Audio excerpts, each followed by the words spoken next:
स्थिति नहीं आती है। आपने देखा होगा 70 में 67 तो 3 सीट बीजेपी को, 70 में 62 तो 8 सीट बीजेपी को। वो एक ऑटो में आ जाएंगे, एक इनोवा में आ जाएंगे। अब ऑपोजिशन को एक बस तो लगेगी कम से कम। बिल्कुल, देखिए और कहा भी जाता है कि लोकतंत्र के लिए एक मजबूत विपक्ष होना ज़रूरी है।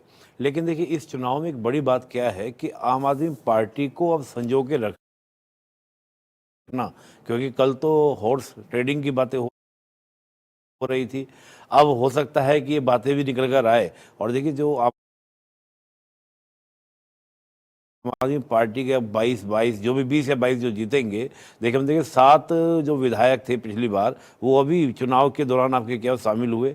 आगे क्या कि इस पार्टी को बनाए रखना ये बड़ी चुनौती होगी। और देखिए दूसरी बात क्या आती है कि जो टॉप लीडरशिप है, चाहे वो केजरीवाल जी का हारना, मनीष सिसोदिया जी का हारना, तो इस प्रकार के जो सौरभ भारद्वाज जी का हारना, जिनकी काफ़ी उम्मीद मानी जा रही थी, ये ऐसे जो टॉप लीडरशिप हारी है, इससे भी क्या होगा कि जो विधायक अन्य जो हैं उनको मैनेज करना कहीं ना कहीं टॉप लीडरशिप के लिए बड़ा मुश्किल हो जाएगा। पर मैं ये बात जरूर कहूँगा कि विपक्ष अगर मजबूत होता है तो कहीं ना कहीं लोकतंत्र, एक स्वस्थ लोकतंत्र के लिए अच्छा होता है। वो हमको एक तस्वीर देखने को मिलेगी। लेकिन आने वाली जो राजनीति है दिल्ली की, वो बड़ी दिलचस्प होगी। इसका एक रीजन और भी है, क्योंकि एमसीडी में आपका आम आदमी पार्टी है। और जो एक दिक्कत आती थी ना, आपको देखने को मिलता था, जिसको लोग बड़े परेशान थे कि आम आदमी पार्टी हमेशा स्टेट में क्या बोलती थी कि हमको एलजी काम नहीं करने दे रहा है।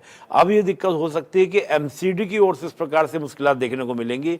सेंटर और स्टेट में तो आपको डबल इंजन मिल गया, लेकिन में जो है वो कहीं ना कहीं रुकावट बनेगा।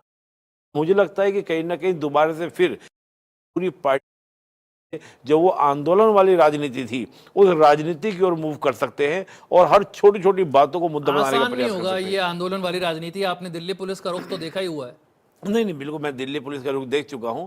लेकिन मैं कह रहा हूं कि जो हर बात को लेकर काट करना, हर तरह की चीज़ों को देखना, या विधानसभा के अंदर धरने प्रदर्शन होना, एमसीडी को लेकर आपका हंगामा होना, उस तरह की चीज़ देखने को मिलेंगी। लेकिन बहुत सारी बातें हैं, क्योंकि अभी पर्दे के पीछे बहुत सारी कहानी वो भी है कि जो केजरीवाल जी के ऊपर केस चल रहा है, उस केस को लेकर क्या होगा। और देखिए अभी एक बड़ी इंटरेस्टिंग बात आपने देखी, अतिशी चुनाव जीती और चुनाव जीतने के बाद जब उनकी वाइट ली गई तो क्या कह रही कि बीजेपी से जंग जारी रहेगी। भाई आप सिंपल, जो मैं केजरीवाल जी का बयान देख रहा था, वो बयान बड़ा अच्छा मुझे लगा। उन्होंने कहा भाई हम दिल्ली की राजनीति में आए थे, सेवा करने के भाव से आए थे। आज तो कम से कम इस तरह की बात करनी चाहिए थी कि भाई हम हार स्वीकार करते हैं, जो हमारी पार्टी की हार हुई, और हम सेवा करते रहेंगे, उस प्रकार की बात बोलते। मिल्कीपुर को लेकर क्या कहेंगे? बड़ी नजरें थी उस पर भी, योगी जी के लिए बड़ी इंपॉर्टेंट सीट।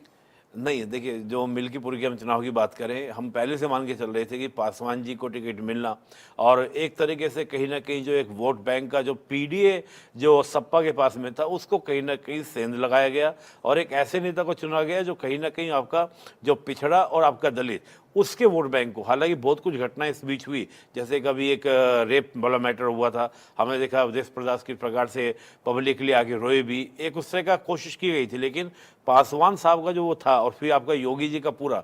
और मैं एक बात और भी देख रहा हूँ, आप पिछले भी जो आपके यूपी के आम उपचुनाव हुए थे, उसमें भी ज़्यादातर सीटें आपकी कौन लेके गई थी?